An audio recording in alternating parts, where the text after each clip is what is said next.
Yang kami hormati Bapak Presiden, Bapak Wakil Presiden, para peserta rapat terbatas laporan Komite Penanganan COVID-19 dan Pemulihan Ekonomi Nasional.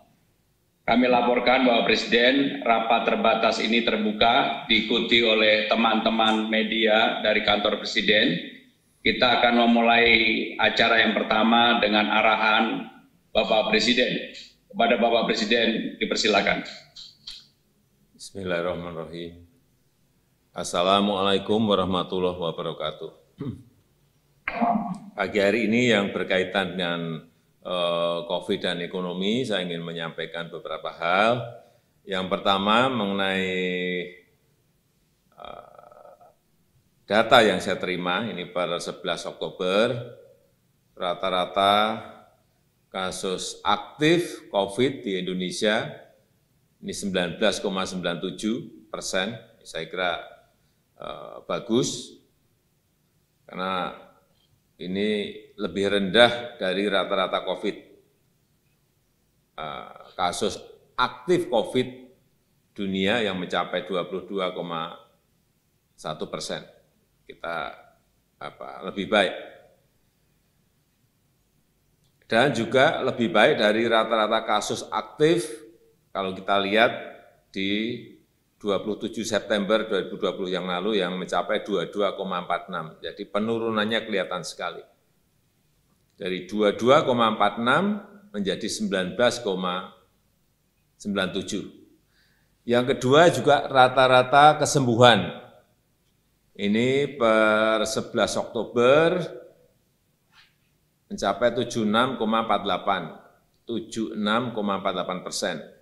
Dan ini sudah lebih baik dari rata-rata angka kesembuhan dunia yang mencapai 75,03%. Ini juga sudah lebih baik.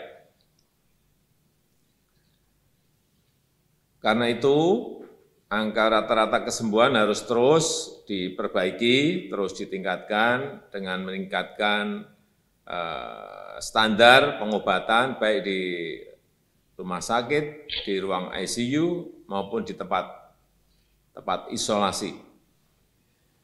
Dan kita juga sudah bisa menekan angka rata-rata kematian, meski masih di atas dunia, di 3,55%. Ini lebih baik dibandingkan 2 minggu yang lalu yang berada di angka 3,77%. Namun, masih lebih tinggi sekali lagi dari rata-rata kematian dunia yang berada di angka 2,88%. Ini saya kira tugas besar kita ada di sini.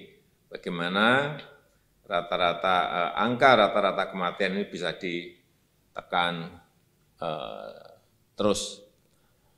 Kemudian yang penting juga menekan terus kasus positif dengan terus menyampaikan mengenai pentingnya kedisiplinan terhadap protokol kesehatan.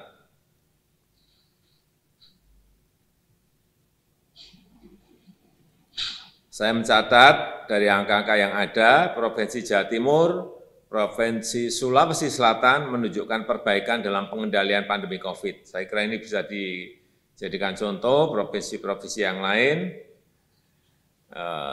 Dan saya minta tetap yang 8 provinsi prioritas itu dimonitor secara ketat, kemudian testing, tracing, dan treatment-nya terus diperbaiki sehingga gap antara provinsi yang satu dengan provinsi yang lain, terutama mengenai testing, bisa kita kejar dengan baik.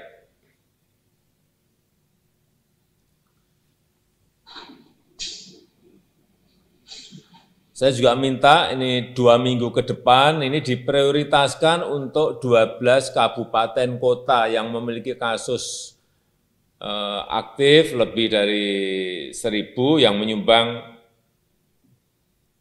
30% dari total kasus aktif nasional, yaitu di Kota Ambon, Jakarta Utara, di di Bogor, Kota Depok, Kabupaten Bekasi, Kota Jayapura, Kota Padang, Jakarta Pusat, Jakarta Barat, Kota Pekanbaru, Jakarta Selatan, dan Jakarta Timur.